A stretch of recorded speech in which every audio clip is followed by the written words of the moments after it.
Okay okay. तो हम लोग लास्ट में किए थे कैपिटल बजटिंग स्टार्ट किए थे। अरे क्या शुरू किए थे? कैपिटल बजटिंग, है ना? और उसमें ट्रेडिशनल कंसेप्ट का दो सीखे थे। एक था पेबैक पीरियड और क्या था? ARR, accounting rate of return, average rate of return.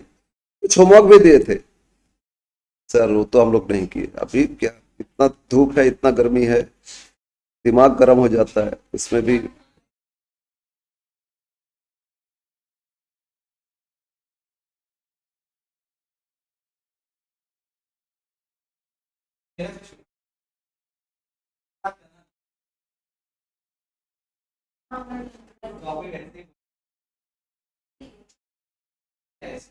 ठीक है।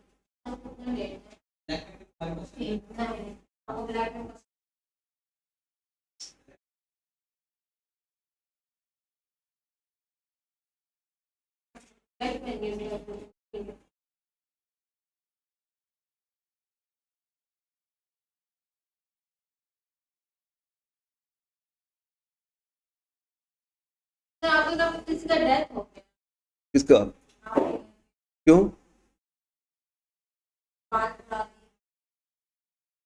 नहीं, वो हम लोग का गया में हम लोग जाते, मम्मी पापा दोनों का जब एक्सपायर करते उसके बाद हम लोग जाते वहां। तो फिर गए थे इस बार। हाँ, हमेशा नहीं है, वन टाइम देते हैं, वन टाइम दिया जाता है। हम लोग का रिचुअल्स में होता है कि किसी का, सबका डेथ हो, मम्मी पापा का हो गया तो फिर वहां चल देते हैं। हर साल नहीं देना होता, बस ये दे दिया ना, इसके बाद आगे नहीं तो ईच एंड एवरी ईयर घर में उसको मनाया जाता है, डेथ एनिवर्सरी मनाया जाता है घर में, मतलब कुछ एक रिचुअल्स बनता है। लेकिन वहां देने के बाद फिर टोटली ये हो गया।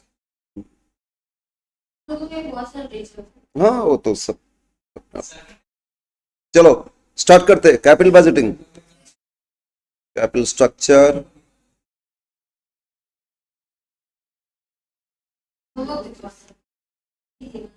Working capital. होमवर्क तो तुम लोग नहीं करोगे, एग्जाम से पहले थोड़ी तुम लोग करते हो जब तक।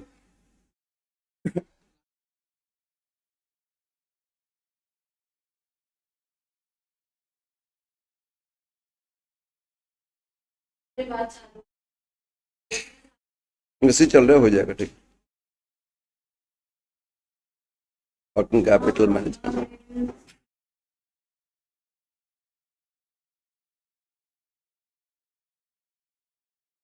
यस, इसमें क्वेश्चन दिए थे टू, है ना? क्वेश्चन टू बोले थे करने के लिए, और एक क्वेश्चन दिए थे five. Question two and question five solve किए? नहीं किए। फाइव तो इजी था, profit after tax and depression दे दिए, सबको जोड़ो, डिवाइड बाय 5 करो, एवरेज हो गया। और एवरेज इन्वेस्टमेंट कैलकुलेशन करोगे, वो 10 लाख प्लस 80/2 हो जाएगा एवरेज इन्वेस्टमेंट। फिर average profit by average investment into 100, बस यही तो करना था। हम आगे बढ़ते, दूसरा सब बाकी फॉर्मूला सीखते। क्या हो गया? हो गया, हो गया। फॉर्मूला सीखो, बस हो जाएगा। ऐसे वही तो, एकदम पहले कुछ नहीं करते थे, अब सब करना पड़ेगा ना।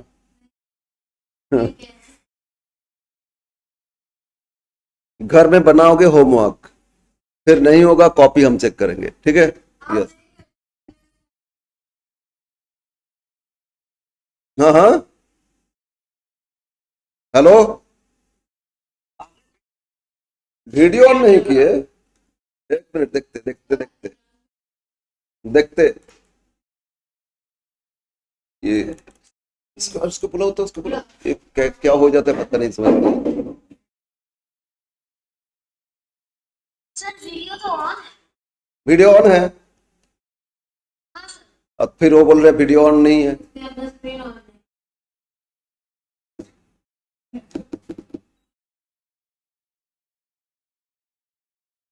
रहने दो, वीडियो ऑन है बोल रहे। एक और स्टूडेंट्स बोले ऑन है, और एक लड़का बोले नहीं सर वीडियो ऑन नहीं है। एक में ऑन है तो दूसरे में ऑन कैसे नहीं हो सकता? ओके, स्टार्ट करते हैं कैपिटल बजटिंग। तो हम लोग ट्रेडिशनल का दोनों अप्रोच सीखे, अब सीखते हैं मॉडर्न अप्रोच, उसमें जितना फॉर्मूला था एक एक करके सीखते हैं। ये पूरा फॉर्मूला सीखेंगे फिर मैं जो भी है वो सॉल्व हो जाएगा, ठीक है। मॉडर्न अप्रोच,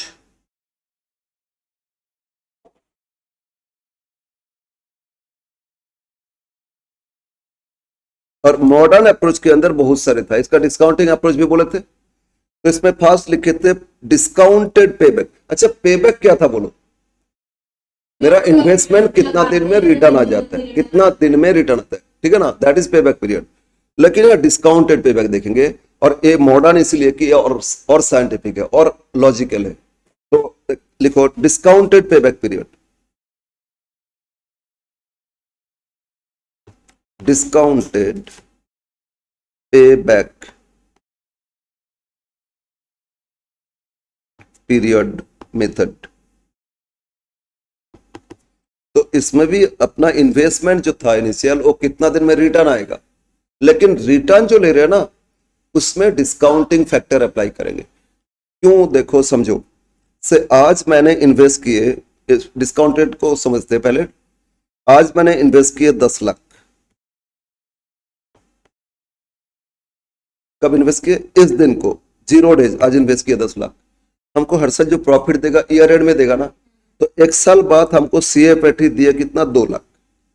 फिर नेक्स्ट ईयर आफ्टर इस फर्स्ट ईयर एंड में दे दिए ना, इस सेकेंड ईयर एंड में फिर हमको CFAT दे दिए 3 लाख। थर्ड ईयर एंड में फिर CFAT दे दिए 2.4 लाख। हाँ, वेरी भी तो कर सकते हैं CFAT, और कांस्टेंट भी तो हो सकता है, दोनों किए ना हम लोग। तो फोर्थ ईयर एंड में ये CFAT हमको दे रहे कितना? से अगेन 3.2 लाख, और एसेट्स का लाइफ था 5 इयर्स। तो फिफ्थ ईयर एंड में अगो फिर हमको देंगे कितना? 2.2 लाख। तो बोलो ऐसे इन्वेस्ट कितना किए थे? 10 लाख। इन सबको एक बार जोड़ के देखो तो कितना हमको रिटर्न दे रहे हैं पूरा 5 साल में, पूरा लाइफ में? 2 3 5, 2 7, 3 10, 2 12, 12.8 लाख रिटर्न दे रहे हैं। मतलब ये जो इन्वेस्ट किए थे 10 लाख, हमको 12.8 रिटर्न दे रहे हैं, है ना। तो जितना इन्वेस्ट किया उससे ज्यादा तो रिटर्न मिल रहा है। तो कितना दिन में 10 लाख रिटर्न आया? तो ट्रेडिशनल किए थे, इसको क्यूमुलेटिव करते थे ना, ये 2 लाख और 2 और 3 कितना हो गया? 5 मिला, 5 और 2 पॉइंट कितना होता है? 7.4 मिल गया, प्लस इसमें 3 पॉइंट जो जोड़ेंगे तो कितना? 10.6, 7 ना 6। अब बोलो 10 लाख तो मिल गया ना, 10.6 आ गया। तो सी और हम लोग का पे बैक पीरियड इन बिटवीन आएगा, मतलब 3 और 4 के बीच आएगा ना। तो फिर वो इंटरपोलेशन फॉलो करते थे। ये तो ट्रेडिशनल था। अब डिस्काउंटेड क्या बोल रहे हैं? अच्छा मैंने आज आपसे 10 लाख रुपया लिए, एक साल बाद आपको 10 लाख रुपया दे दिए, आपको पे बैक हो गया ना? आपका कुछ लॉस हुआ या नहीं? प्रॉफिट तो हुआ नहीं, लॉस हुआ या नहीं? क्या लॉस है? हम आपसे आज 10 लाख लिए, एक साल बाद आपको 10 लाख ही पे किए, आपका लॉस क्या है? पूरा तो पेमेंट मिल गया आपको। हाँ, लॉस भी तो नहीं है। एग्जैक्टली हम एक्चुअली एक साल बाद जो 10 लाख दिए वो आप मतलब आपसे नहीं, आप हमको नहीं देके बैंक में भी फिक्स्ड डिपॉजिट रखते, बैंक तो कुछ देता ना। तो जो रिटर्न है वो रिटर्न आपको तो एक्सपेक्ट करना चाहिए। तो आज इस दिन 10 लाख मिलना और एक साल बाद हमको 2 लाख दिए, सेकेंड ईयर में 3 लाख दिए, तो लोग 2 साल बाद 3 लाख दे रहे। तो ये सबको इस दिन का वैल्यू में लेके आएंगे। आज की सबसे फ्यूचर जो इंस्टॉलमेंट है उसका मनी वैल्यू आज पे लेके आएंगे, present value money, present value annuity, उसी से इसको आज का वैल्यू में लेके आएंगे। मतलब अगर हम एक्सपेक्ट करें 10% के हिसाब से मिलेगा, तो बोलो अगर इस दिन में मेरा 100 रुपया इन्वेस्टमेंट था तो इस दिन में 10 ऐड करके कितना होना चाहिए? 110 होना चाहिए या नहीं? तो अगर इस दिन में एक साल बाद 110, तो एक साल पहले क्या था? 100, तो इसको यूनिटरी करते। एक साल बाद 110, तो एक साल पहले वो 100 रुपीज मनी था, तो एक साल बाद हम 2 लाख रुपया किए ना। 110 में अगर 100 होता है तो 2 लाख कितना हो जाएगा? 2 लाख एक साल बाद मिले, मतलब एक साल पहले वो कितना वैल्यू था ना। 100/110 इंटू कितना करोगे? 2 लाख करोगे ना। अरे यूनिटरी 110 का वैल्यू अगर 100 था, 110 का वैल्यू अगर 100 था, तो 1 का वैल्यू क्या होगा? 100/110, और तो 2 लाख का क्या होगा? इंटू 2 लाख। ये करोगे ना। तो ये जो कर रहे हो ना, और एक यही कैलकुलेशन इस तरह बार बार करने में प्रॉब्लम होगा। Factor, present value factor find करोगे, उससे इजी हो जाएगा। ठीक है ना? एक बार कैलकुलेशन कर दो, कितना आ रहा है? 2 लाख बाई 11 कर दो ना। अरे 2 लाख बाई 11 करो। अरे 10 बाई 100, 10 एक जीरो कैंसिल। 2 लाख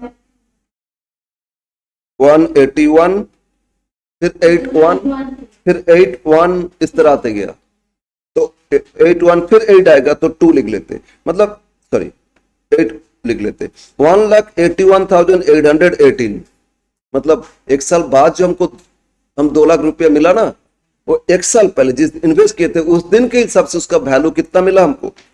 1,81,818। ठीक है ना? पॉइंट है, छोड़ दिया इसलिए। ठीक है ना? अरे 1 लाख नहीं, ये जो 2 लाख हमको मिला एक साल बाद, वो इस 2 लाख एक साल बाद मिला ना, उसका जीरो डेज जिस दिन इन्वेस्ट किए थे उस दिन के हिसाब से क्या वैल्यू है? ये तो 10% इंटरेस्ट के साथ मिला ना। तो अगर 110% हो गया तो उसका प्रेजेंट वैल्यू क्या है ना? इतना वैल्यू। अब देखो तो इस पे 10% जोड़ो, तो इस पे 10% जोड़ के बोलो तो कितना रहा? 2 लाख आ रहा है या नहीं?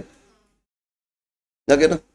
मतलब एक साल बाद जो 2 लाख रुपया मानी, वो एक साल पहले इन्वेस्टमेंट डेट में क्या वैल्यू है? तो आपको 2 लाख नहीं मिला, एक्चुअली मिला कितना? 181,818 मिला। समझ में आया? ठीक है, अब बोलो ये 2 साल बाद 3 लाख मिला, तो 2 साल का इंटरेस्ट ऐड करके ही तो मिला ना। तो 2 साल का इंटरेस्ट माइनस करेंगे तो इन्वेस्टमेंट डेट का वैल्यू मिल जाएगा। तो सारा इन्वेस्टमेंट जो फ्यूचर इंस्ट्रूमेंट है ना, सबको इन्वेस्टमेंट डेट का वैल्यू में लेके आएंगे, उसके बाद क्यूमुलेटिव करेंगे, फिर देखेंगे कि क्या आ रहा है पे बैक पीरियड, वो प्रॉपर है, वही एक्चुअल होना चाहिए, है ना? ठीक है ना? यस। नहीं तो हम आपसे ऐसे ही करेंगे, नहीं तो यही करेंगे, हम आपसे 10 लाख रुपया आज लेंगे और हर साल 2 लाख करके 5 साल में रीपे कर देंगे। बोलो 5 साल में 2 करके 10 लाख पे कर दिए ना, आपका ह्यूज लॉस हो जाएगा। चलो 5 तोड़ के मिल रहे हैं और वो भी कुछ एक्स्ट्रा नहीं मिल रहे हैं, तो आपका बहुत सारे लॉस है। तो जो इंस्टॉलमेंट दिए ना फ्यूचर का, उसका आज का डेट में क्या वैल्यू, वो फाइंड करेंगे और उससे फिर फाइंड करना होगा आपको। तो इसमें कैसे करोगे? आ जाओ, जस्ट डिस्काउंटिंग फैक्टर का क्या एप्लीकेशन होता है वो हम लोग सीखे। अब आ जाते, लिखो इसमें स्टेप कैसे करोगे, स्टेप वाइज लिखेंगे। Discounted payback, point 1, first point, find करोगे present value of CFAT of each year. क्या फाइंड करोगे? प्रेजेंट वैल्यू ऑफ CFAT तो कैलकुलेशन पहले सीख चुके, अब इसमें प्रेजेंट वैल्यू ऑफ CFAT करेंगे। एंड प्रेजेंट वैल्यू मतलब present value of CFAT, cash flow after tax, equal to CFAT into present value factor of n year. CFAT n into present value factor of n, PVFN short में लिखे। CFAT n into PVFN, मतलब अगर cash flow हो गया second year का तो present value factor भी second year का लेंगे, n इसमें number of years. Present cash flow अगर फर्स्ट ईयर का तो प्रेजेंट वैल्यू फैक्टर भी फर्स्ट ईयर का लेंगे, और CFAT थर्ड ईयर का तो फैक्टर भी थर्ड ईयर का लेंगे। एंड तो प्रेजेंट PV फैक्टर कैसे करोगे? PVFN, ये कैलकुलेशन कैसे करोगे? This is equal to 1/1 plus I to the power n। क्या फॉर्मूला हो जाएगा? 1/1 plus I to the power n, where I equal to cost of capital. ठीक है ना? क्योंकि ये जो फिनांस कहीं से ना कहीं से लगाए थे ना, उसमें तो मेरा कॉस्ट लग रहा था। I equal to cost of capital, okay, या नॉर्मल रिटर्न बोल देंगे, नॉर्मल रिटर्न ये बोल देंगे, या discounted return. I equal to cost of capital divide by 100, cost तो परसेंटेज हो रहा था ना, तो cost of capital divide by 100, इससे I मिल जाएगा। और n मतलब क्या? Number of years. n equal to क्या? Number of years. या I को ये भी बोल सकते हो डिस्काउंट रेट, ये भी बोल सकते हैं discount rate, normal return, discount rate, ये सब expected return, normal return, discount rate, different different, interest rate भी बोल सकते हैं। फ्यूचर में जब जाएंगे तो इंटरेस्ट मिलेगा ना, लेकिन फ्यूचर में तो इंटरेस्ट ऐड करके मिला था, उसको कम करना होगा तो डिस्काउंट रेट, वही इंटरेस्ट माइनस करोगे ना, इसलिए उसको क्या बोले, डिस्काउंट रेट। एक ही चीज है, अलग अलग नाम से जाना जाता है। ओके, तो इस कैलकुलेशन के साथ कैसे करेंगे, ये तो फर्स्ट स्टेप हो गया, प्रेजेंट वैल्यू फाइंड कर लिए। नाउ बी, लिखते जाओ, बी लिखो, फिर फाइंड करोगे क्यूमुलेटिव, फाइंड करोगे cumulative present values of CFAT, present value of CFAT. ये जो सीएफएटी फाइंड किए थे उसका क्यूमुलेटिव टेबल बना लोगे, एंड फाइनली अप्लाई करोगे, apply simple interpolation formula to find payback period.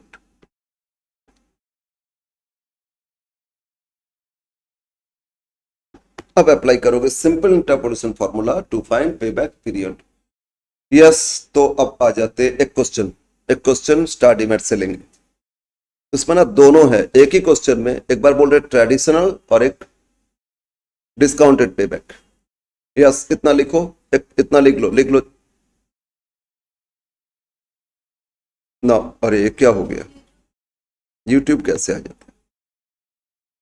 Question है आपका, yes question number 4, question number 4 देखो,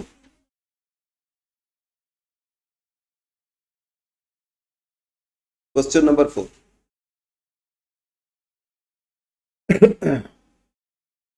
क्या दिए इसमें, बोलो क्या दिए। Using the following information given below compute payback period under, एक बोल दिया ट्रेडिशनल, दूसरा क्या बोले डिस्काउंटेड। ट्रेडिशनल तो लास्ट क्लास सीख चुके, और यहां डिस्काउंटेड है ना, दोनों ही करना है। और इनिशियल आउटले मतलब इनिशियल इन्वेस्टमेंट कितना लगा, बोलो 80,000। एस्टिमेटेड लाइफ कितना, 5 years। प्रॉफिट आफ्टर टैक्स तो पैट दे दिए, पैट तो सीएफएटी कैसे करोगे, डेप्रिसिएशन ऐड बैक कर लेंगे, है ना। पैट दे दिए तो जस्ट डेप्रिसिएशन ऐड बैक करोगे, सीएफएटी आ जाएगा। तो पैट 5 ईयर का दे दिया आपको, और depreciation to be calculated under straight line method, और कॉस्ट ऑफ कैपिटल बोल रहे थे ना, वो जो डिस्काउंट रेट उसको कहीं पे क्या बोलेंगे, कॉस्ट ऑफ कैपिटल, कहीं पे बोले इंटरेस्ट रेट, कहीं पे बोलेंगे एक्सपेक्टेड रेट ऑफ रिटर्न, ठीक है ना। तो डिफरेंट नाम से देंगे, कहीं पे बोले डिस्काउंट रेट, तो आप समझ लेना एक ही चीज है। कॉस्ट ऑफ कैपिटल कितना परसेंट बोले, 20%। और present value of ₹120, present value factor आपको दे दिए, पीवी फैक्टर देखो दे दिए ना। जब दे दिए तो इसी फैक्टर को अप्लाई करोगे, और नहीं देने से फॉर्मूला से कैलकुलेशन करोगे। क्लियर है। अच्छा, एक बार कैलकुलेशन करते, मतलब इससे वेरीफाई करेंगे आंसर आ रहा है या नहीं। कैलकुलेशन करो तो बोलो क्या बोले थे, 1 बाई, कैलकुलेटर लो, 1 प्लस 20/100 क्या गया, 0.2। एक मिनट हमको बोलने दो, 1/1.2 हो रहा है ना, 1 प्लस 0.2 मतलब 1.2। अब कैलकुलेटर में लिखो 1 डिवाइड बाय 1.2 इक्वल करो 0.833, तो कोई 2 डेसिमल तक इसमें लिए 83, फिर इक्वल कर दो, इक्वल 0.69। अरे ये लिखो 1/1.2, 1 डिवाइड बाई 1.2 इक्वल करो, फिर इक्वल कर दो, सेकेंड ईयर का आ जाएगा, 0.69 था ना, फिर इक्वल कर दो, थर्ड ईयर आ जाएगा, 578 है तो 58 कर दिए, फिर इक्वल कर दो, फोर्थ ईयर आ जाएगा, 482 है इसलिए 48 दिए। हम लोग 3 डेसिमल भी ले सकते हैं, 4 डेसिमल भी ले सकते हैं। क्वेश्चन में जितना डेसिमल लेंगे उसको लेके करना पड़ेगा। क्वेश्चन में कुछ नहीं दे रहे तो 3 डेसिमल लेके करना, फिर इक्वल कर दो, देखो आ रहा। तो ये सारा फैक्टर क्वेश्चन में नहीं दे रहा है तो कैलकुलेशन कर लोगे, समझ में आया।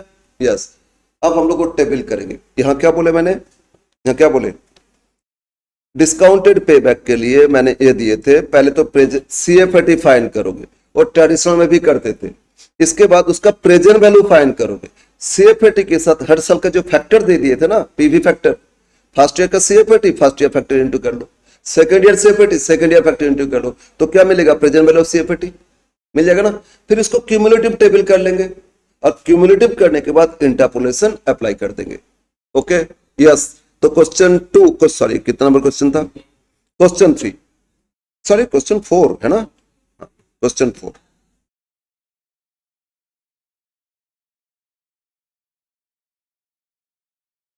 दोनों साथ में करेंगे। एक ही टेबल में कर लेंगे, ठीक है। देखो table showing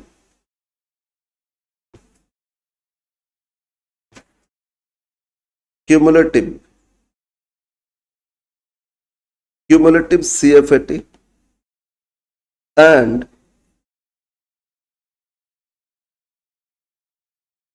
cumulative present value of CFAT.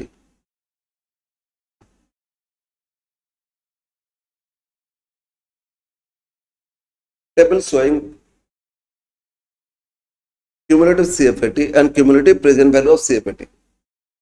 Yes बहुत सारे कॉलम करना है क्योंकि दोनों एक साथ कर रहे हैं ना। एक तो ईयर, जितना ईयर दे दिए, सेकंड लिखेंगे पैट, इसमें पैट दे दिए थे ना, फिर लिखेंगे सीएफएटी,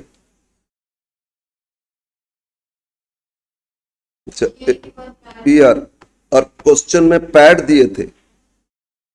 अगर पीबीडीटी देता तो पीबीडीटी लिखते, प्रॉफिट बिफोर टैक्स तो प्रॉफिट बिफोर टैक्स लिखते, लेकिन इसमें प्रॉफिट आफ्टर टैक्स दिए थे, पैट। नेक्स्ट क्या आएगा? सीएफएटी। बोलो पैट में सीएफएटी कैसे करते? डिप्रेशन जोड़ लेते। अब सीएफएटी आ गया तो क्यूमुलेटिव सीएफएटी करेंगे ट्रेडिशनल के लिए। तो नेक्स्ट कॉलम में लिखो क्यूमुलेटिव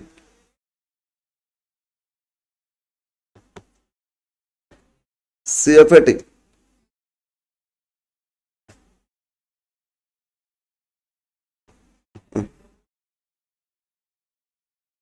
क्यूमुलेटिव सीएफएटी।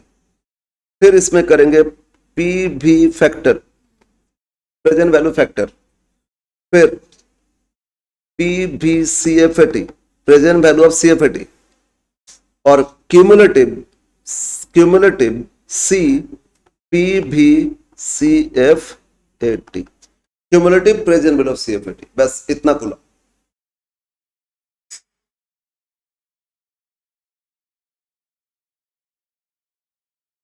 ईयर 5 साल दिए थे ना, 1 2 3 4 5। अब क्वेश्चन देखो CFAT each and every, sorry PAT कितना दिए थे? फर्स्ट ईयर में दिए थे 6000, second year 14,000, third year 24,000, fourth year 16 और फिफ्थ ईयर नील। तो लिखते जाओ 6 14 24 16 और 0, 6000। फिर कितना था? 6 for 14, फिर कितना?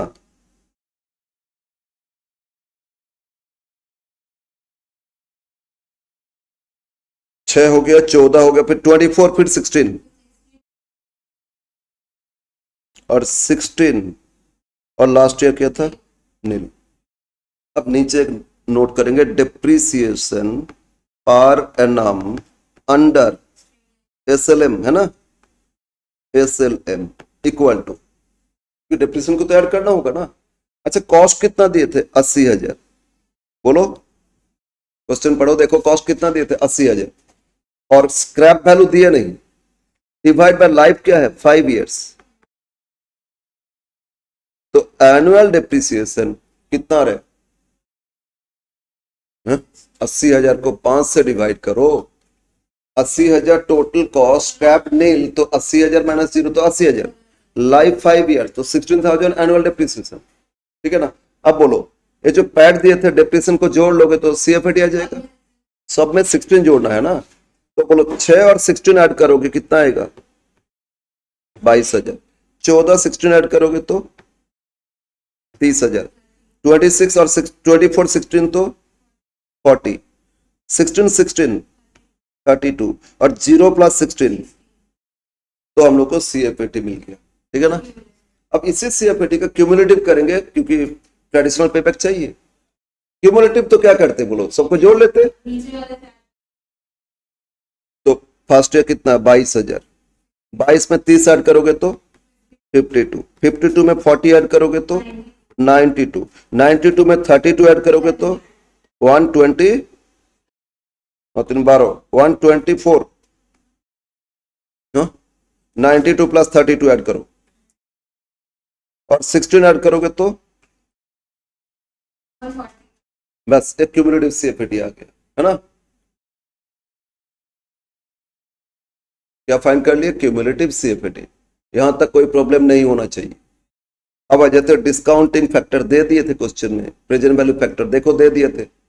फर्स्ट ईयर का कितना दिए थे 0.83, सेकेंड ईयर 0.69, तो लिखते जाओ। फर्स्ट ईयर कितना था 0.83, सेकेंड ईयर 0.69, थर्ड ईयर बोलो फिर कितना दिए थे 0.5 0.58, फोर्थ ईयर कितना दिए 48, फिफ्थ ईयर कितना दिए 0.40, ये फैक्टर दे दिए थे, ठीक है। नाउ अब PV present value of CFAT, PV CFAT, तो क्यूमुलेटिव नहीं, सीएफएटी में प्रेजेंट वैल्यू फैक्टर को इनटू करोगे, क्यूमुलेटिव में नहीं करोगे, क्यूमुलेटिव तो बाद में करोगे। मतलब ये सीएफएटी के साथ फैक्टर इनटू करोगे तो ये आ जाएगा, सीएफएटी में फैक्टर इनटू करोगे, है ना। तो 22,000 इंटू 0.83 18260, फिर 30,000 इंटू 0.69 20700, 40,000 इंटू 58 40 इंटू 0.58 23200, फिर 32,000 इंटू 0.48 15360, और 16 इंटू 6400, तो ये आपका प्रेजेंट वैल्यू आ गया सीएफएटी, है ना। अब ये जो प्रेजेंट वैल्यू सीएफएटी इसका फिर क्यूमुलेटिव करेंगे। अब क्या करोगे, इसी प्रेजेंट वैल्यू सीएफएटी का फिर क्यूमुलेटिव टेबल करोगे, तो क्यूमुलेटिव आएगा 18 to 60, जो हम लोग पहले सीएफएटी जैसे जोड़े थे ना, एक क्यूमुलेटिव को भी जोड़ लो, ये मतलब प्रेजेंट वैल्यू को भी जोड़ लो। अब 2700 ऐड करोगे तो कितना आ रहा है बोलो 2700, 38 9 18,220 में 2700 जोड़ोगे, जैसे सीएफएटी जोड़े थे प्रेजेंट वैल्यू सीएफएटी को जोड़ते जाओ, फिर 23,200 जोड़ लो, 62,160, फिर 15,360 जोड़ो, 77,520 और 6,400 जोड़ोगे, 83,920,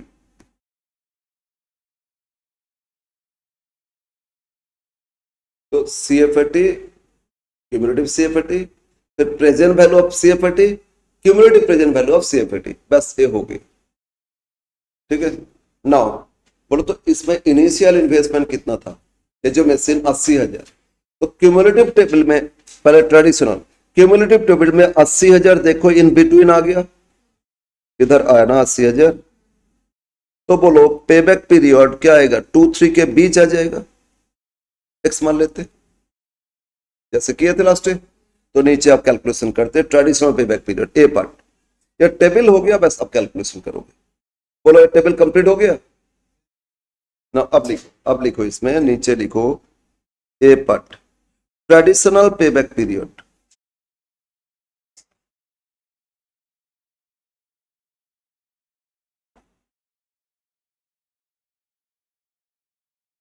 क्या लिखोगे ट्रेडिशनल पेबैक पीरियड फाइंड करेंगे।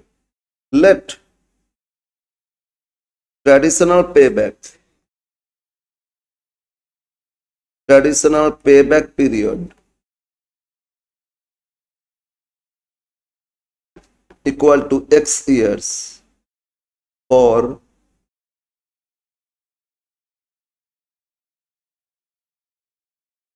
for initial investment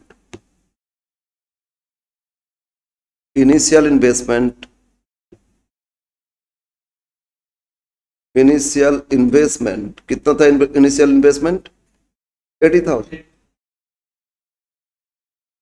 traditional payback x years है, x year y year sorry, अच्छा इसको लिख लेते हैं फिर, x year for initial investment,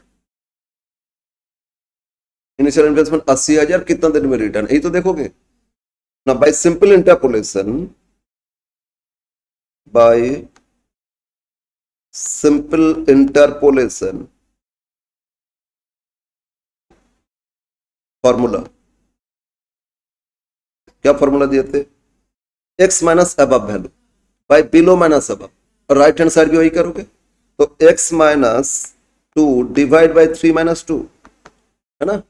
देखो ये टेबल देखो, x minus 2 divide by 3 minus 2, तो ऑपोजिट में जाओ, 80 माइनस 52, है ना, right hand side 80 minus 52 divide by 80 के नीचे क्या था 92 माइनस 52, है ना, 92 माइनस 52, और इसको सॉल्व करोगे तो ट्रेडिशनल आ जाएगा, जो लास्ट में सीखे थे वही है, वही चीज की है, तो सॉल्व करो। तो x minus 2 equal to 3 minus 2 तो 1 है, छोड़ दो, तो 80 माइनस 52 कितना होता है 28 डिवाइड बाय कितना 40, तो 28 को 40 से डिवाइड करो, x इक्वल टू 2 प्लस 28 को 40 से डिवाइड करो 0.7, तो x equal to 2.7 years answer. तो ट्रेडिशनली आपको कितना साल में रिटर्न दे रहे, 2.7 ईयर्स में आपका 80,000 इन्वेस्टमेंट रिटर्न आ जाएंगे, ठीक है ना। बोलो समझ में आया। अब हम लोग करेंगे बी, इसमें डिस्काउंटेड पेबैक पीरियड ना,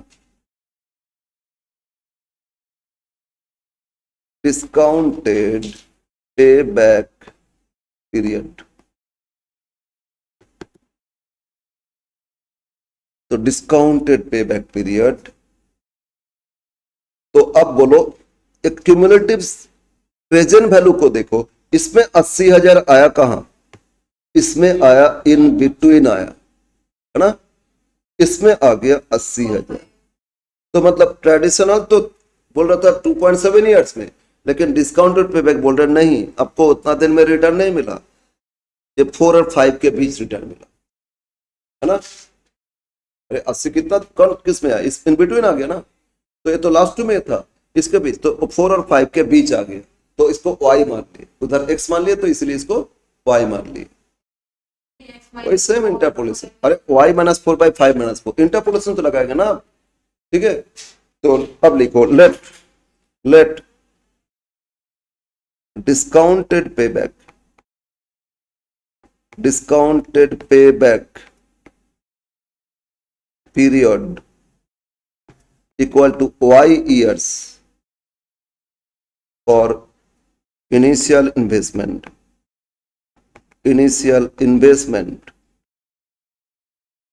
rupees 80,000 by interpolation, by simple interpolation,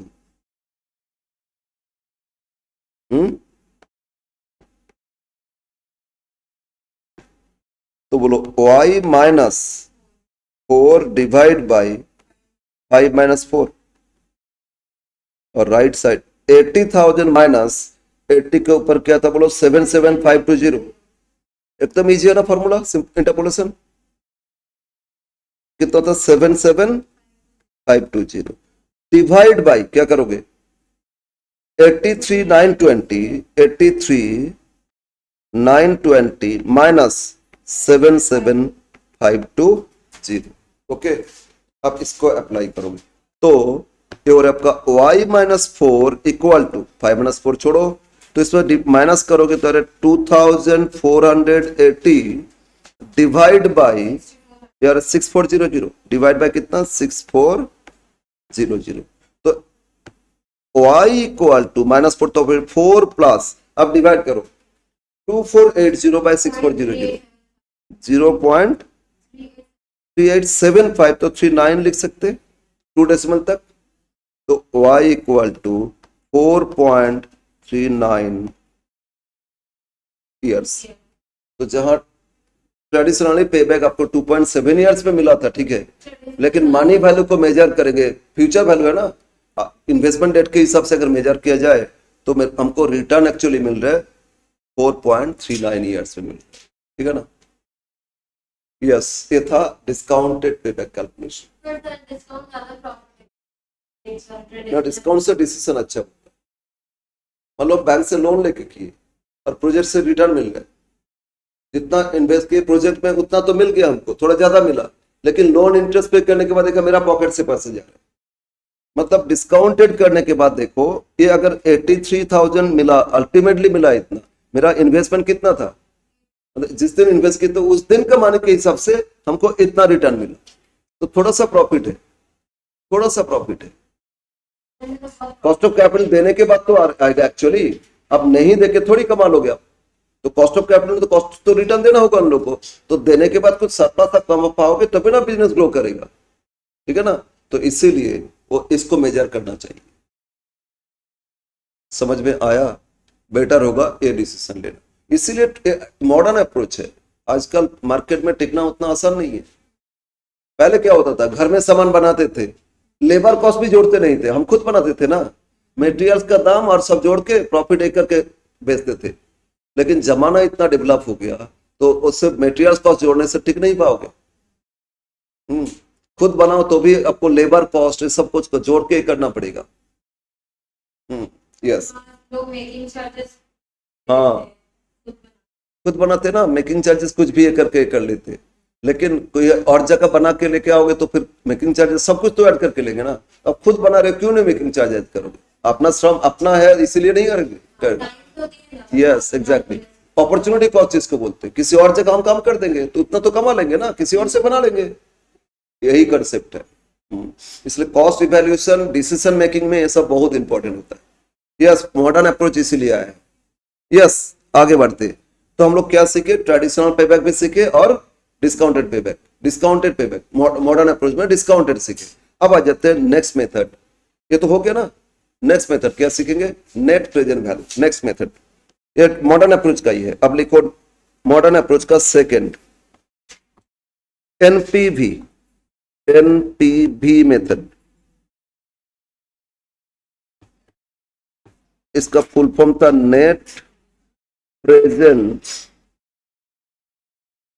value method.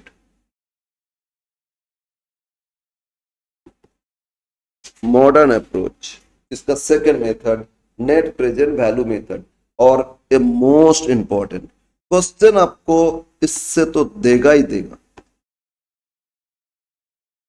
ठीक है। जो प्रैक्टिकल क्वेश्चन इसमें एनपीवी मेथड से आपको मैक्सिमम चांसेस कि इससे सही क्वेश्चन आ जाए, या आदर जो इसके साथ आदर मेथड है ना, उसके उसमें भी इसी कंसेप्ट को ही फॉलो करेंगे, एनपीवी का ही कंसेप्ट फॉलो। तो एनपीवी मोस्ट इंपॉर्टेंट है। What is NPV method? NPV method मतलब होता है, लिखो NPV equal to NPV equal to present value of cash inflow minus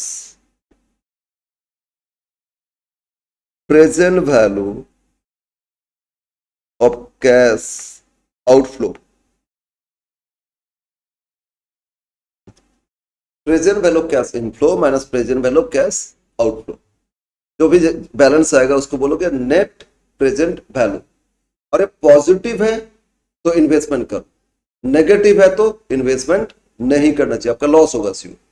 तो इन्वेस्टमेंट डिसीजन क्या है, इन्वेस्टमेंट डिसीजन। अच्छा, प्रेजेंट वैल्यू कैश इनफ्लो यहां लिखो नोट ए, और आउटफ्लो में लिखो नोट बी। ये कैलकुलेशन सीखेंगे, कैसे फाइंड करोगे प्रेजेंट वैल्यू इनफ्लो और फिर कैसे फाइंड करोगे प्रेजेंट वैल्यू कैश आउटफ्लो, ठीक है। ये इनफ्लो आउटफ्लो फाइंड करेंगे। अब इन्वेस्टमेंट डिसीजन, इन्वेस्टमेंट, अब एनपीवी बेसिस पे इन्वेस्टमेंट डिसीजन कैसे लेंगे। If NPV is positive accept the investment,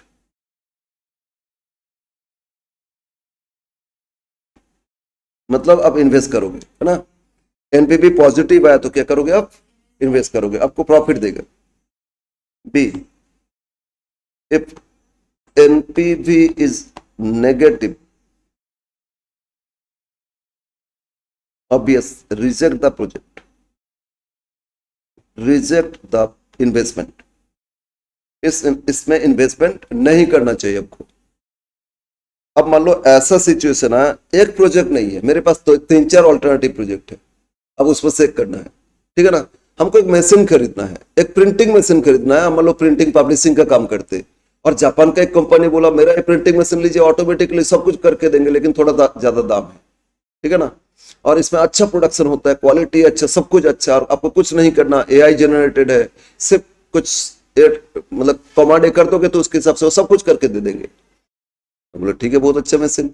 दूसरा एक कंपनी आके बोल रहे नहीं मेरा मशीन लीजिए, आपको इसमें बहुत खर्चा कम लगेगा, हाँ थोड़ा सा आपको मेहनत करना पड़ेगा, लेकिन खर्चा आपका बहुत कम हो जाएगा और इन्वेस्टमेंट भी कम हो जाएगा। तीसरा एक कंपनी बोले नहीं नहीं वो सब छोड़िए, मेरा मेरा अच्छा है, एकदम अच्छा नहीं है, मतलब मॉडर्न नहीं है और एकदम खराब भी नहीं है, बीच में है, खर्चा उतना ज्यादा नहीं लगेगा उतना कम भी नहीं लगेगा, प्रोडक्शन भी अच्छा क्वालिटी देंगे, तीनों का अलग अलग वैल्यू है। अब बोलो कौन सा मशीन खरीदोगे। हाँ?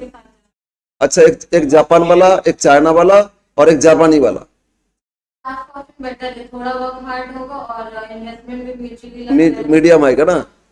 वही तो, ऐसे थोड़ी देखा जाता है, आप अपना बिजनेस में क्या प्रॉफिट ज्यादा देके जाएगा।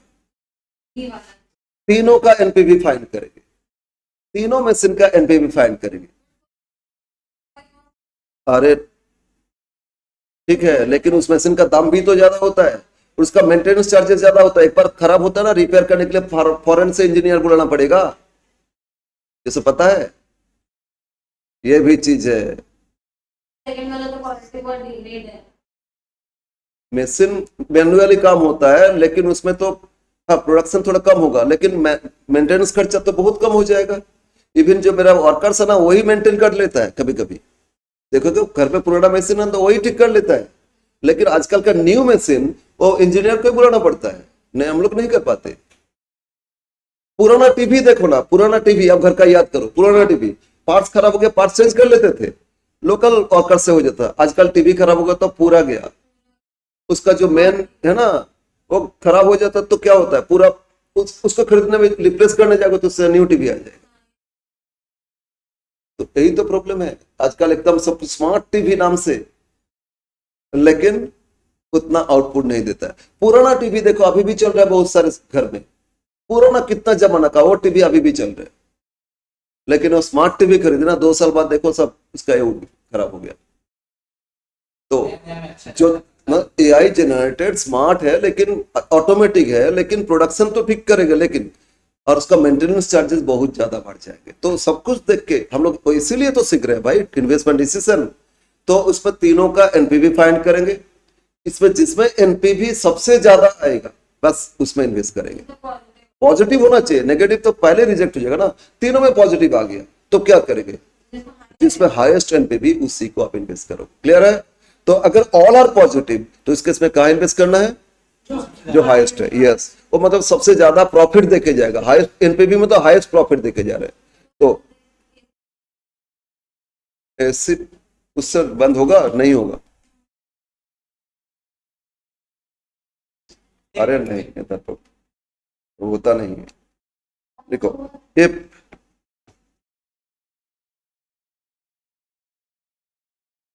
इफ एनपीवी ऑफ, अब जल्दी जल्दी ये करो, if NPV of all investments options, मतलब मेरे पास ऑप्शंस है ना, एक तो लेंगे लेकिन ऑप्शंस है, आर पॉजिटिव, एक है तो उससे पॉजिटिव नेगेटिव देखोगे ना डिसीजन के लिए, लेकिन बहुत सारे हैं, ऑल आर पॉजिटिव, तो accept the investment, accept the investment where NPV is maximum, मतलब जहां एनपीवी मैक्सिमम है आप उसी एसेट्स में ही इन्वेस्ट करोगे। वो आपको मैक्सिमम अमाउंट ऑफ प्रॉफिट देके जाएगा, मतलब अमाउंट मतलब वॉल्यूम ऑफ प्रॉफिट। ठीक है, क्या देके जाएगा आपको? मैक्सिमम वॉल्यूम ऑफ प्रॉफिट आपको देके जाएगा। यस, अब आ जाते हैं note A, present value of cash inflow, present value of cash outflow. तो अब लिखो note A,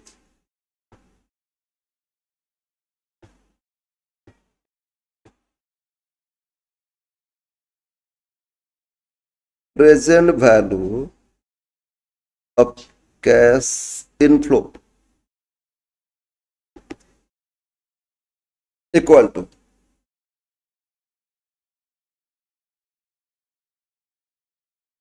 present value of CFAT, present value of CFAT। ठीक है, अच्छा यहां लिख लो टोटल, मतलब अच्छा अभी जाओ, अभी ये जो क्वेश्चन किए थे इसमें देखो present value of CFAT find किए ना,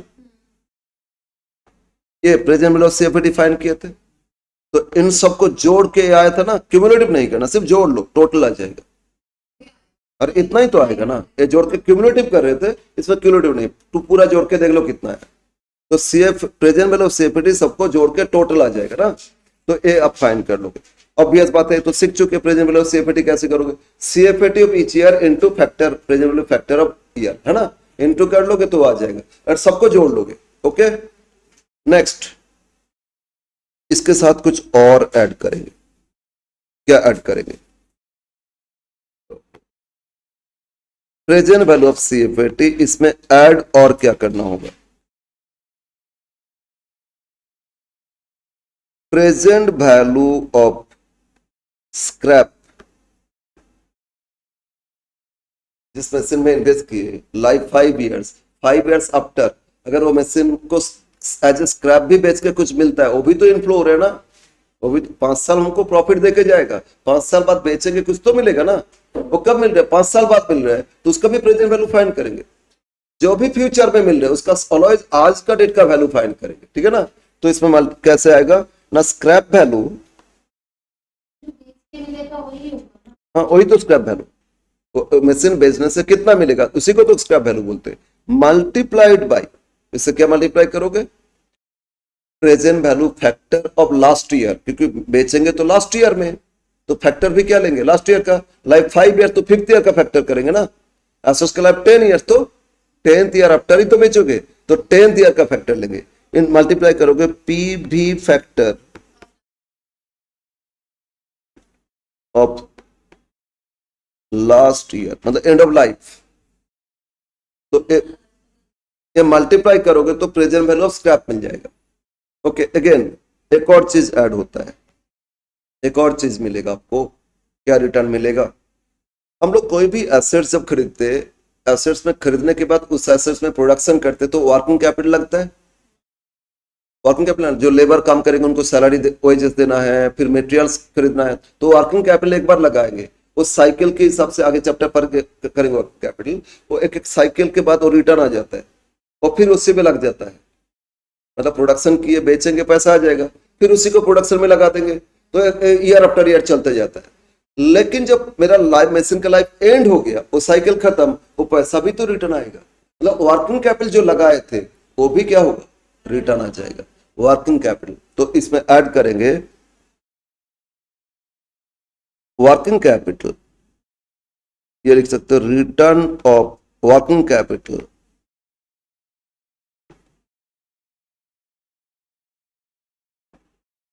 at the end of life. अगर एसेट्स का लाइफ एंड नहीं है तो वर्किंग कैपिटल तो बार बार लगते जाएंगे, लेकिन जहां एंड हो गया बस उसमें तो और वर्किंग कैपिटल लगेगा नहीं, वो पैसा भी रिटर्न मिल जाएगा। तो इसीलिए अगर वर्किंग कैपिटल दिया है तो इसको भी देखना होगा। ठीक है, और इसको भी कैसे करोगे ना, working capital factor of last year, yes जिस साल मिल रहा है उस ईयर का फैक्टर से प्रेजेंट वैल्यू को ऑलवेज कैलकुलेशन करोगे। PV factor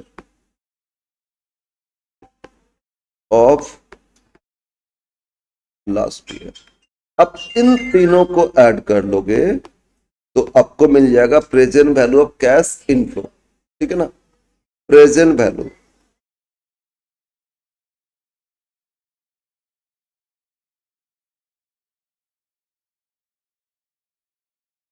inflow, right. अब note 2 present value of cash outflow, हाँ नोट बी, ये था कैश इनफ्लो का कैलकुलेशन, ठीक है, ठीक है। नेक्स्ट करेंगे present value of cash outflow, note B.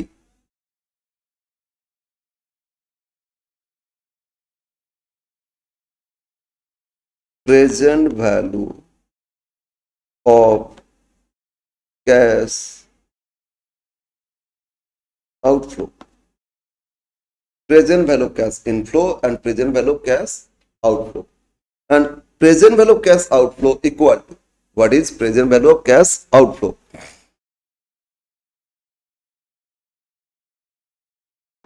Initial investment, मतलब फर्स्ट जो इन्वेस्ट किए तो आज ही किए थे ना, 0 डेज में ही तो किए थे, उतना पैसा आउटफ्लो हो गया था। इसके साथ ऐड और क्या करो,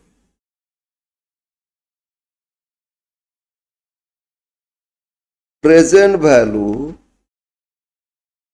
of investment in working capital, मतलब मशीन खरीदे, मशीन में तो इनिशियल इन्वेस्ट हो गया ना, इसके बाद उस मशीन पे से जब प्रोडक्शन करेंगे वर्किंग कैपिटल भी तो लगाएंगे, और तो जो लगाए वो भी तो इन्वेस्टमेंट हो रहा है ना, लेकिन उसका प्रेजेंट वैल्यू देखोगे। वर्किंग कैपिटल कब लग सकता है, कभी भी लग सकता है, मतलब जब तक वो मशीन प्लांट इंस्टॉल नहीं हो रहे, प्रोडक्शन शुरू नहीं हो रहे, तब तक तो लगेगा नहीं ना। तो मान लो मशीन आज से लगाना शुरू किए खरीद करके, आज तो इनिशियल इन्वेस्टमेंट हो गया था, और मशीन इंस्टॉलेशन होके प्रोडक्ट सब कुछ कंप्लीट होके आप मशीन से प्रोडक्शन करना शुरू होगा, ऑपरेशन शुरू होगा, तभी ना लगेगा ना वर्किंग कैपिटल। वो 1 साल बाद लग रहा है तो प्रेजेंट वैल्यू देखोगे 1 साल बाद का फैक्टर, जिस टाइम इन्वेस्ट किए थे। हाँ? इनफ्लो में लगाए थे जो रिटर्न आ गया, अरे ये जो इन्वेस्ट किया अभी आउटफ्लो है, और प्रोजेक्ट एंड में तो अभी तो रिटर्न आएगा ना, लाइफ एंड में तो इनफ्लो में देख रहे थे, अब इसको लगा रहे इन्वेस्टमेंट हो रहे हैं, ठीक है ना, वर्किंग कैपिटल इन्वेस्टमेंट हो रहे हैं, तो जब इन्वेस्ट किए तो उस टाइम का फैक्टर इनटू करके लगा कैलकुलेशन करोगे, तो वर्किंग कैपिटल इन्वेस्टमेंट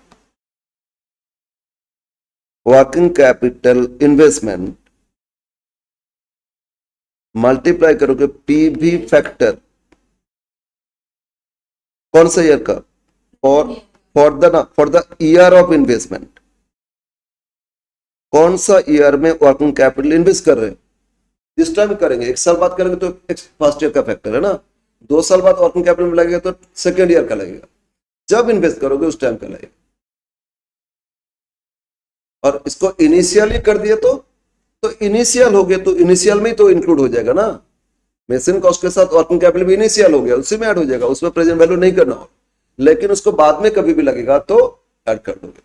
देन एक और चीज ऐड हो सकता है ना, डिप्रिसिएशन तो एनबी आपका सीएफएटी कैलकुलेशन में आएगा, इधर तो नहीं ना, तो और क्या आएगा, कभी कभी मशीन को ना, मशीन का लाइफ बीच बीच में खराब हो जाता है तो स्पेयर पार्ट्स लगाना पड़ता है, जिसके कारण फिर उसका एफिशिएंसी बढ़ जाता है, तो फर्दर इन्वेस्टमेंट होता है, फर्दर इन्वेस्टमेंट हो रहा है ना, तो अगर फर्दर इन्वेस्टमेंट होगा तो उसका भी तो इन्वेस्टमेंट आउटफ्लो हो रहा है, तो उसका भी प्रेजेंट वैल्यू लेंगे, ठीक है।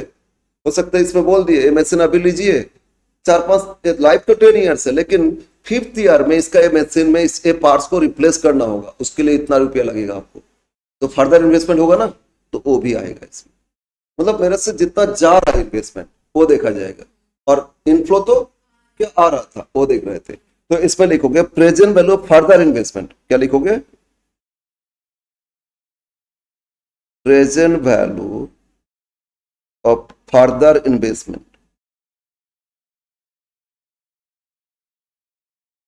ठीक है। तो कैलकुलेशन कैसे करोगे, वही इस ईयर में amount invested multiplied by PV factor, yes, of the year of investment, ठीक है। अब इन सबको ऐड कर लोगे तो आपको मिल जाएगा, क्या मिलेगा, present value PV of cash outflow, ठीक है ना। अब inflow minus outflow equal to क्या हो गया आपका, एनपीवी, नेट प्रेजेंट वैल्यू, ठीक है। इनफ्लो से आउटफ्लो माइनस करोगे तो क्या मिलेगा, नेट प्रेजेंट वैल्यू। समझ में आया कैलकुलेशन प्रोसेस।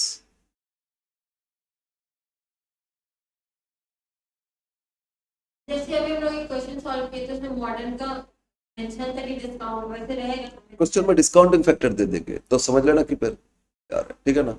यस, एनपीवी बोल दिया तो श्योर प्रेजेंट वैल्यू लगेगा ना, क्या पूछ रहे हैं उसके हिसाब से आपको समझ लेना है क्वेश्चन अगर कुछ नहीं मेंशन भी ना। तब तो कैसे करोगे, इतना सारे मेथड है। नहीं नहीं, मॉडर्न के अंदर 4 5 6 मेथड है, कुछ तो बोलेगा तभी ना कर पाओगे।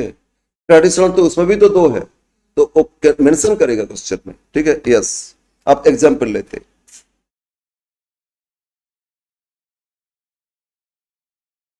क्वेश्चन 7, बीच में कुछ क्वेश्चन है लेकिन हम लोग एक कॉन्सेप्ट सीखने के लिए एक एक ले रहे हैं एग्जाम्पल, ठीक है ना। अभी एनपीवी के लिए एक एग्जाम्पल ले रहे हैं। क्वेश्चन 7,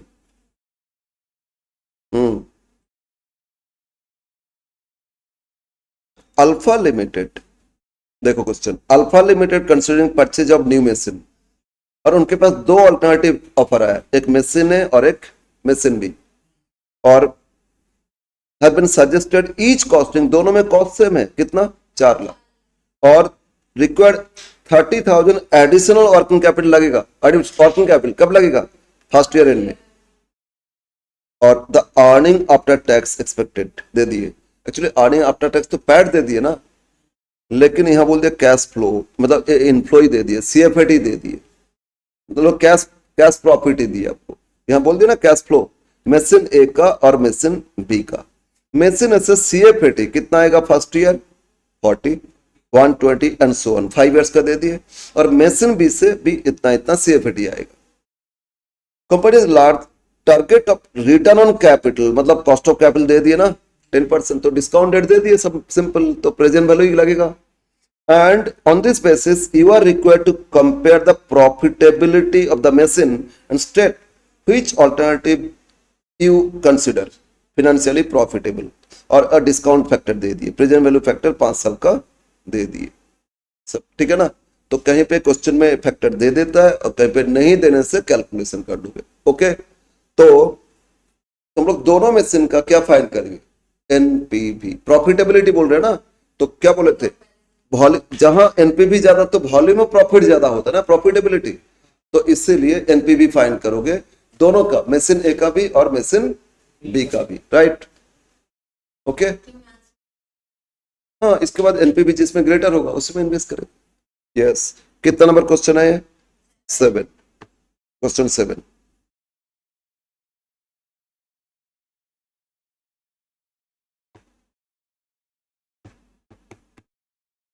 टेबल शोइंग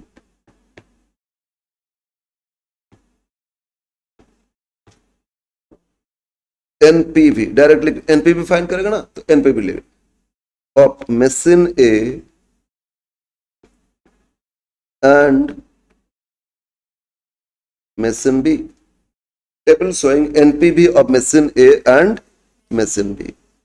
आप कोलम करो, एक तो ईयर है ना, 5 साल दिए थे, अब यहां एक बीच में एक और लाइन करेंगे हम, ऊपर लिखेंगे CFAT, और यह मशीन ए का है और मशीन बी का दे दिया ना, CFAT ए का भी दे दिए, बी का भी दे दिए, और यहां लिखेंगे पीवी फैक्टर, पीवी फैक्टर तो एक ही है ना, देखो 5 साल का फैक्टर तो एक ही दिए थे। नेक्स्ट यहां लिखेंगे present value, present value of CFAT, और इसमें भी 2 आएगा, एक मशीन ए और मशीन बी, बस ये टेबल बनेगा, आगे यूजलेस है। तो एक तो ईयर, फिर CFAT के लिए 2 कॉलम ए बी का, और प्रेजेंट वैल्यू फैक्टर एक ही है, और प्रेजेंट वैल्यू ऑफ मशीन है, present value of machine B factor आ जाएगा।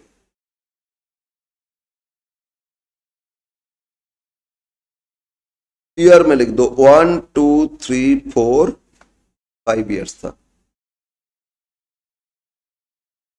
अब सबका बोलो CFAT कितना दिए थे, क्वेश्चन देख के बताओ, क्वेश्चन देख के बताओ। मेसिन ए का कितना दिया फर्स्ट ईयर में? 40,000। सेकेंड ईयर में 1,20। थर्ड ईयर में 1,60। फोर्थ ईयर 2,40 और फिफ्थ ईयर 1,60। और मेसिन बी का बताओ, फर्स्ट ईयर में 1,20, second year 1,60, third year 2 lakh, fourth year 1,20 और लास्ट ईयर 80,000। ये था आपका CFAT of machine A and machine B. अब हम लोग प्रेजेंट वैल्यू फैक्टर्स लिखेंगे, है ना। अच्छा, प्रेजेंट वैल्यू एट रेट क्या था? 10% का दिए थे और इसमें एक सब दे दिए ना, तो यहाँ एक बार लिख लेते 10% का। फर्स्ट ईयर क्या दिए? 0.909, है ना। अब बोलो सेकेंड ईयर कितना दिए?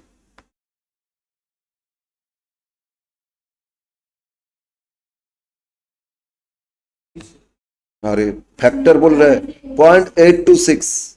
सेकेंड ईयर कितना? 0.826।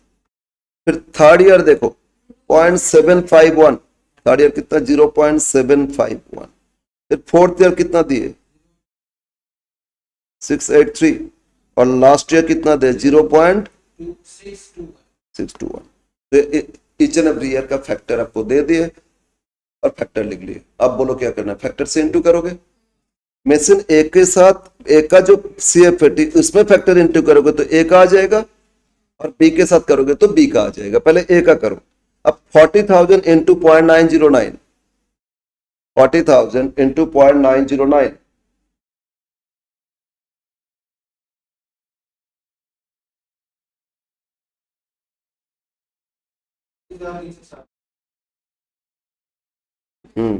सेकेंड ईयर करो 1,20,000 इंटू 0.826, 1,20,000 इंटू 0.826, 9912 99। अब थर्ड ईयर का 1,60,000 इंटू 0.751, 120,160। फोर्थ ईयर करो 2,40,000 इंटू 0.683, 163,920। लास्ट ईयर करो 160 इंटू 0.621, 99,360। तो ये मेसिन ए का आ गया प्रेजेंट वैल्यू। इसी तरह मेसिन बी का करेंगे। अब बी में मल्टीप्लाई करो 120 इंटू 0.909, 109,080। सेकेंड ईयर करो 160 इंटू 0.826, 160 इंटू 0.826, 132,160। थर्ड ईयर करना 2 lakh into 0.751, 150, 200। Fourth year 120 into 0.683, कितना रहे? 8,196। और लास्ट ईयर 80,000 इंटू 0.621, 4,9,680। ओके, इसको ऐड कर लेते हैं आप। तो ए का टोटल करो, बी का टोटल ऐड करके नीचे लिख लेंगे प्रेजेंट वैल्यू ऑफ CFAT। इस सब CFAT का प्रेजेंट वैल्यू जोड़ के आ जाएगा ना। नाउ ऐड, तो मेसिन ए का इन सबको जोड़ोगे लिख लोगे और मेसिन बी का भी जोड़ोगे लिख लोगे। मेसिन ए का ऐड करो। कैलकुलेटर यहां नहीं है, उस रूम में है ना। ये इसको जोड़ोगे ना, ए का ये टोटल करोगे, बी का टोटल करोगे, अंडरलाइन नहीं करना। ए का टोटल करो, बी का टोटल करो। 36,360, 99,120, 120,160, बी का 5 लाख एक मिनट हमको लिखने दो। 5,18,000 920, सेकेंड को 52080 523 जितना CF80 था इसका तो प्रेजेंट वैल्यू आ गया। एक मिनट, अब एक बार देखते मैंने क्या लिखे थे, यहां तक कर लिया कंप्लीट। यहां अंडरलाइन नहीं करना, यहां अंडरलाइन नहीं करना, ये जो कर लिया ना ये अंडरलाइन नहीं करना। पहले एक बार देखते इनफ्लो का क्या लिखे थे। इनफ्लो में मैंने क्या लिखे थे, प्रेजेंट प्लस CF80 टोटल आ गया, इनफ्लो में यही तो लिखे थे। इसके साथ ऐड किए थे प्रेजेंट वैल्यू ऑफ स्क्रैप, अगर स्क्रैप दिया तो करेंगे, नहीं दिया तो इग्नोर करेंगे। और return on working capital at the end of life, उसका भी प्रेजेंट वैल्यू करेंगे, करेंगे ना। तो वर्किंग कैपिटल तो इसमें लगा था तो उसको रिटर्न भी मिलेगा लाइफ एंड में। तो देखो वर्किंग कैपिटल कितना लगा था, शुरू में दिए 30,000 वर्किंग कैपिटल एडिशनल लगा था, उसको at the end of life और रिटर्न मिलेगा, है ना।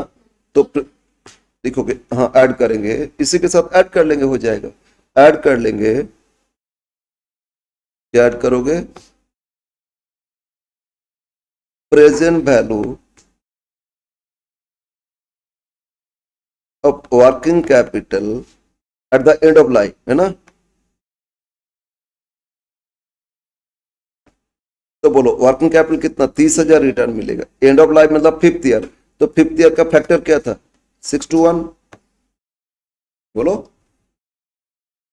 लाइफ एंड तो 5th ईयर, 5th ईयर में फैक्टर कितना दिया 0.621, तो 30,000 में 0.621 इंटू करोगे 18630, और दोनों में ही वर्किंग कैपिटल लग रहा था ना, दोनों में इक्वल इन्वेस्टमेंट था, वर्किंग कैपिटल भी लग रहा था, तो दोनों में ऐड कर लोगे 18630। वर्किंग कैपिटल दोनों में डिफरेंट दे सकता है, तो अलग अलग कैलकुलेशन करेंगे, लेकिन यहां तो सेम था ना। यस, तो ऐड करो, हो गया present value of cash inflow, यहां ऐड करके हो जाएगा present value of cash inflow. तो ये हो रहा है आपका 5,37,550, 537,550। अब सेकंड का भी ऐड करो, 5,20,30,40 1,710 541,710। तो present value of cash inflow आ गया। अब आउटफ्लो फाइंड कर लेंगे, आउटफ्लो फाइंड करेंगे तो फिर आ जाएगा NPV, है ना। नाउ अब कैलकुलेशन करो, लिखो प्रेजेंट वैल्यू, टेबल कंप्लीट हो गया। अब लिखेंगे present value of cash outflow, present value of cash outflow, दोनों में इक्वल आएगा, फिर भी लिख लेते machine A machine B. Present value of cash outflow machine A का भी और मशीन, तो इसमें मैंने बोले थे इनिशियल इन्वेस्टमेंट।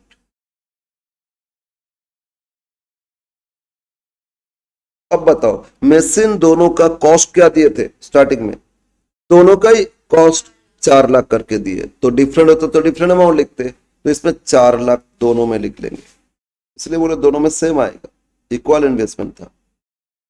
ओके, फिर ऐड करेंगे, वर्किंग कैपिटल भी तो लगाए थे ना। एक मिनट देखो, प्रेजेंट वैल्यू वर्किंग कैपिटल क्या इनिशियल डेट में लगाए या 1 साल बाद लगाए, हाँ दिया है। Working capital end of first year, तो उसका फैक्टर देखना होगा, है ना। लिखोगे present value of working capital investment, कब इन्वेस्ट किए, एंड ऑफ फर्स्ट ईयर। तो बोलो कितना इन्वेस्ट किए थे वर्किंग कैपिटल, अरे वर्किंग कैपिटल में कितना इन्वेस्ट किए थे 30,000। अब फर्स्ट ईयर का फैक्टर क्या था 0.909, 0.909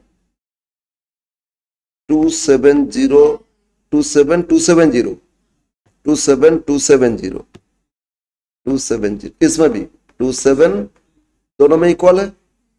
अब ऐड करो, हो गया, ये हो गया present value of cash outflow, ठीक है, ये हो गया प्रेजेंट वैल्यू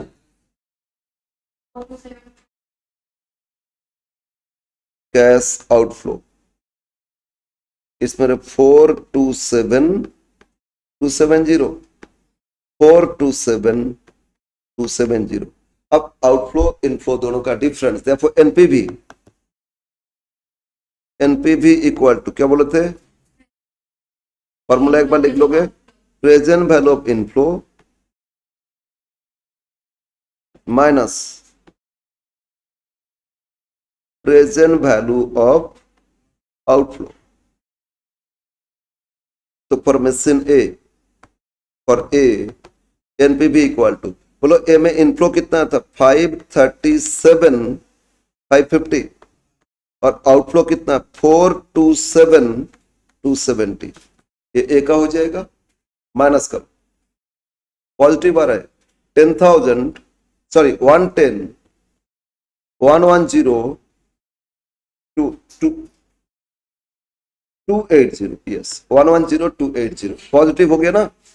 अब इसी तरफ फॉर बी देखो, बी में इनफ्लो कितना था 541 710 माइनस 427 270, इसमें कितना आ रहा है 11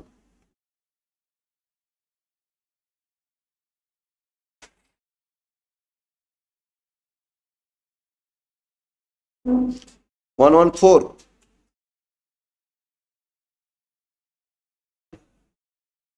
अरे 541710 इससे लेस करो ना 427270।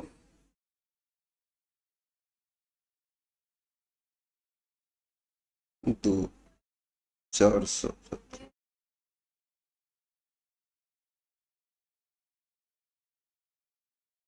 तो दोनों का एनपीवी मिल गया। अब जिसमें एनपीवी ज्यादा है तो company should accept that investment.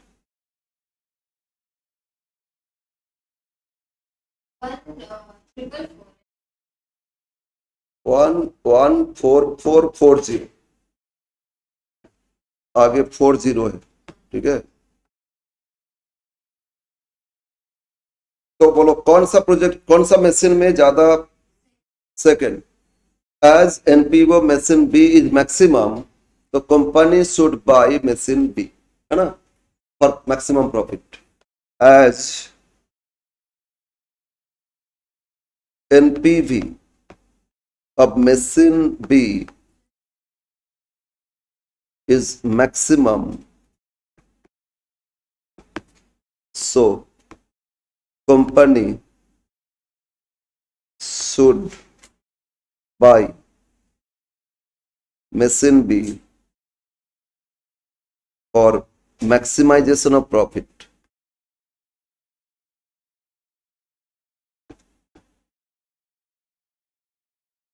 Company को अपना प्रॉफिट मैक्सिमम करने के लिए मशीन बी में इन्वेस्ट करना चाहिए, ठीक है ना। तो इसी तरह बजट करके डिसीजन लिया जाता है कि कौन सा एसेट्स में इन्वेस्ट करोगे, किसको रिजेक्ट करोगे, ये सारा डिसीजन। इसमें तो दोनों में ही पॉजिटिव आ गया था ना, और जहां क्या बोले थे सब में पॉजिटिव होता है, जो मैक्सिमम है उसी में इन्वेस्ट करोगे। ओके तो हम लोग एनपीवी सीखे और क्या सीखे, अरे प्रेजेंट डिस्काउंटेड पेबैक। आज क्या सीखे, डिस्काउंटेड पेबैक सीखे ना। अरे आज क्या सीखे, डिस्काउंटेड पेबैक सीखे, और क्या सीखे अभी, एनपीवी सीखे। पॉइंट, नेक्स्ट फॉर्मूला, नेक्स्ट, बस ये फॉर्मूला छोटा सा है, एक लाइन में हो जाएगा, ठीक है। इसलिए थर्ड फॉर्मूला लिखो, प्रॉफिटेबिलिटी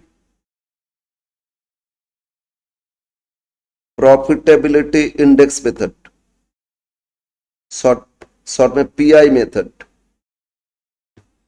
ये आपका मॉडर्न अप्रोच का एक और है, डिस्काउंटेड अप्रोच का ये एक और है, प्रॉफिट इंडेक्स मेथड, शॉर्ट में पीआई मेथड। और पीआई इक्वल टू कुछ नहीं, एनपीवी में क्या किया था, माइनस किए थे ना, और पीआई में डिवाइड करोगे, इसीलिए बोले सीख लो आज। तो क्या बोलो, present value of inflow by divide by present value of outflow, बस यही हो जाएगा। मतलब एनपीवी के लिए जो फाइंड किए थे वही इसमें फाइंड करो, तो इसमें लिखोगे present value of cash inflow divide क्या करोगे, present value of cash outflow. Previous question को डिवाइड कर देंगे। हाँ, जैसे मेंशन ए का तो 537 550 डिवाइड बाय 427270, बस इससे पीआई आ जाएगा। तो जो पीआई आएगा वो हाँ हाँ ऑब्वियसली जिसमें हाईएस्ट पीआई आएगा उसके अब अभी बता रहे हैं ना, अभी बता रहे हैं। तो पीआई कैलकुलेशन कैसे करोगे समझ में आया? तो एनपीवी में जो फाइंड करते थे वही चीज फाइंड करोगे, और इसके बाद एनपीवी में माइनस करते थे, इसमें क्या करोगे डिवाइड। तो डिवाइड और माइनस, तो क्या इसमें डिसीजन कैसे डिवाइड करेंगे, तो इसमें प्रॉफिटेबिलिटी रेट पता चलेगा। जितना ज्यादा आएगा वन से उतना ही आपका प्रॉफिटेबिलिटी ज्यादा है। उसमें वॉल्यूम ऑफ प्रॉफिट, एनपीवी में अमाउंट ऑफ प्रॉफिट ज्यादा होगा या नहीं बता रहा था, इसमें रेट ऑफ प्रॉफिट ज्यादा होगा या नहीं वो बताएगा। समझो, एक जगह हम इन्वेस्ट किए 50,000, ठीक है ना, और हमको इनफ्लो की सॉरी आउटफ्लो 50,000 था और इनफ्लो आ गया कितना 60,000, तो कितना एनपीवी आएगा 60 माइनस 50, 10,000 आएगा। और एक जगह मैंने इन्वेस्ट किए 10 लाख और आउटफ्लो आया कितना ना 10,50,000, तो बोलो एनपीवी कितना आएगा 50,000। तो फर्स्ट में 50 इन्वेस्ट किए थे, 60 मिला 10,000 आया, सेकंड में 50 आया, तो सेकंड का तो ज्यादा है। लेकिन रिटर्न रेट के हिसाब से देखोगे, यहाँ 10,000 प्रॉफिट आया था, 50,000 लगाए थे तो 20% था, उसमें 50,000 आया, 10 लाख लगाए तो 5% था। रिटर्न तो डिफरेंट है ना। तो प्रॉफिट ये रिटर्न रेट बताता है, ये रिटर्न किस हाईएस्ट रिटर्न किस में मिलेगा, प्रॉफिटेबिलिटी किस में मिलेगा ये बताएगा, और उसमें अमाउंट ऑफ प्रॉफिट किस में ज्यादा होगा वो एनपीवी बताएगा। समझ में ना? तो आपका इन्वेस्टमेंट सब में डिफरेंट है। उसमें क्या था, दोनों में सब इक्वल इन्वेस्टमेंट था ना, मशीन है मशीन भी, तो उसमें एनपीवी से हो जाएगा। लेकिन सबका अमाउंट डिफरेंट है, एक में 10 लाख लगाए, एक में 4 लाख लगाए, एक में 3 लाख लगाए, तो उसमें एनपीवी नहीं, पीआई में जो जहां बेटर होगा ना वो ज्यादा बेटर रहेगा डिसीजन। अमाउंट ऑफ रिटर्न मतलब अमाउंट नहीं, मतलब रिटर्न रेट ज्यादा है ना। यस, तो इसमें पीआई हो रहे, तो इसमें इन्वेस्टमेंट कैसे आएगा, इफ पीआई ग्रेटर देन 1 तो एक्सेप्ट करोगे। डिसीजन कैसे? हाँ डिसीजन बोल के लिखो, और if pi less than 1 reject करोगे। इक्वल टू 1 अब एक्सेप्ट करो। इक्वल टू 1 होने से क्या होता है, उसको एक और फॉर्मूला में आएंगे, अभी इक्वल नहीं है, इक्वल होने से दूसरा एक फॉर्मूला आ जाएगा। ठीक है, पीआई ग्रेटर देन 1 तो एक्सेप्ट करोगे, पीआई लेस देन 1 हो गया तो रिजेक्ट करोगे, और अगर सब में ग्रेटर है तो हाईएस्ट पीआई को एक्सेप्ट करोगे। If PI of all projects are greater than 1, greater than 1 तो एक्सेप्ट किसको करोगे, एक्सेप्ट द प्रोजेक्ट। इसको प्रोजेक्ट बोलो इन्वेस्टमेंट बोलो एक ही बात है। Accept the project where PI is maximum. ठीक है, for maximum rate of return, इसमें क्या मिलेगा, for maximum rate of return. ये डिफरेंस है, उसमें अमाउंट ऑफ प्रॉफिट होता है, इसमें रेट ऑफ रिटर्न। इसमें रिटर्न रेट ज्यादा है वो ए बताएगा, पीआई बताएगा, किसमें अमाउंट ऑफ प्रॉफिट ज्यादा है वो एनपीवी बताएगा। ठीक है ना, बट कैलकुलेशन वही है। हाँ, मैक्सिमम रेट ऑफ इनकम या रेट ऑफ प्रॉफिट ये बोल सकते हो, मैक्सिमम रेट ऑफ प्रॉफिट भी लिख सकते हो। अरे रिटर्न क्या मिलता है, प्रॉफिट ही तो मिलता है ना। Maximum rate of profit.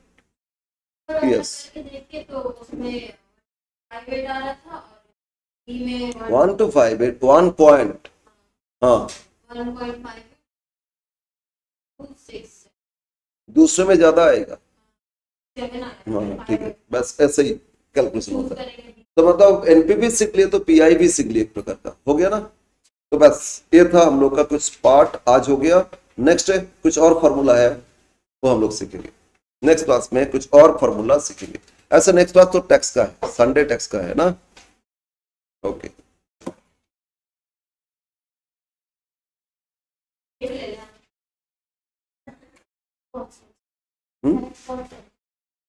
Slow चल रहा है, उसमें कोई प्रॉब्लम नहीं होगा फिर भी, क्योंकि वो थ्योरी है ना ज्यादा, इसलिए वो इतना प्रॉब्लम नहीं होगा।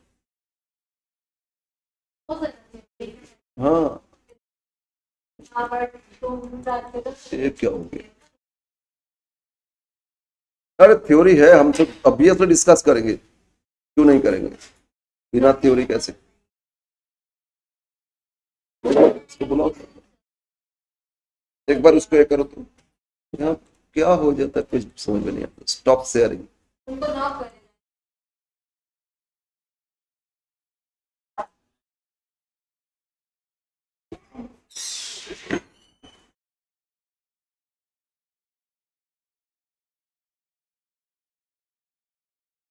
हो गया, सॉरी सॉरी।